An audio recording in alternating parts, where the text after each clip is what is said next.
So ayan, mga good kung mga ka-beauty cake no. So it's Friday na guys. So wala na tayong makita mga sasakyan na jeepney. Mga jeepney driver. Wala na sila, mga motor na lang guys dahil sa sobrang taas ng anhangan ng gasolina. So yung sa balibalita is 300 na lang na iuwi nila sa kanilang mga pamilya. So ano mabibili nun guys? Kulang pa talaga sa pagod nila. Siyempre no.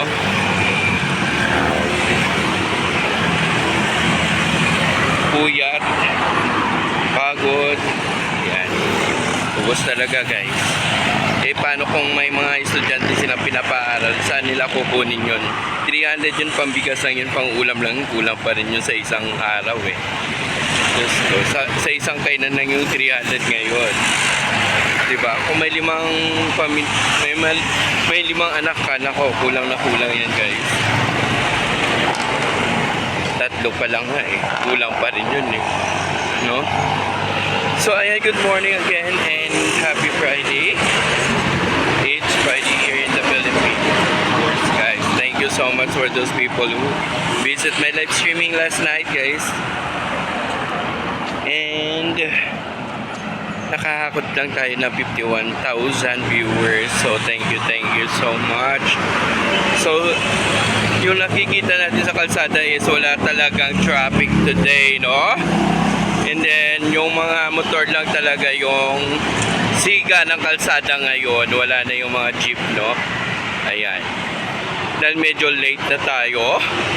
Late tayo nakabangon dahil nag-live streaming na tayo. Nabutan tayo ng hindi rin naman tayo makatulong hanggat hindi tayo nakikipag-usap sa kanila. So, nakipag-usap muna tayo, no? So, ayan. Ito is so, baka gusto nyo. Oh, yan. Diba? Nagliliparan ng mga motor. Sila na yung hari ngayon ng kalsada. So, may mangilan-ngilan pa naman ng mga jeep. Yung kaya siguro, wala na sigurong paraan. Wala na sigurong no choice na siya. So, kaya kailangan niyang magbiyahe, no? Dahil marami siyang anak. Ganon. So, asan na yung yung mga gobyerno, kung ano-ano na lang yung inuuna nila, no, Charis?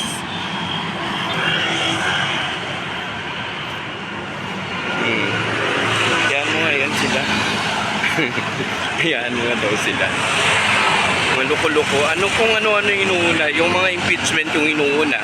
Hindi nila muna unahin yung oil crisis, no? Kaloka. So, lahat naman sila magnanakaw eh. Oh. Diba?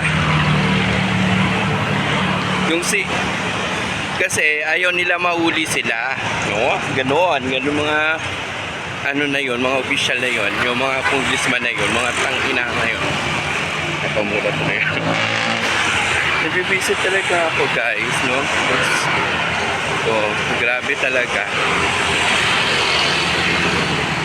Yung hirap na hirap ka na sa buhay, tapos papahirapan ka pa lalo nila. Ganon sila yung parang sinusunog na sila sa impyerno, dito pa lang sila sa lupa, inililiyaban na sila. Yun ganon. Mga walang hiya. Diba? Kung may mga hiya yan dapat nasolusyonan na yung crisis ng ng Pilipinas. Grabe. Mapapano ka talaga, ewan ko lang talaga, no? Diyos ko, kung hindi lang talaga masama ewan ko lang talaga, no? Chores.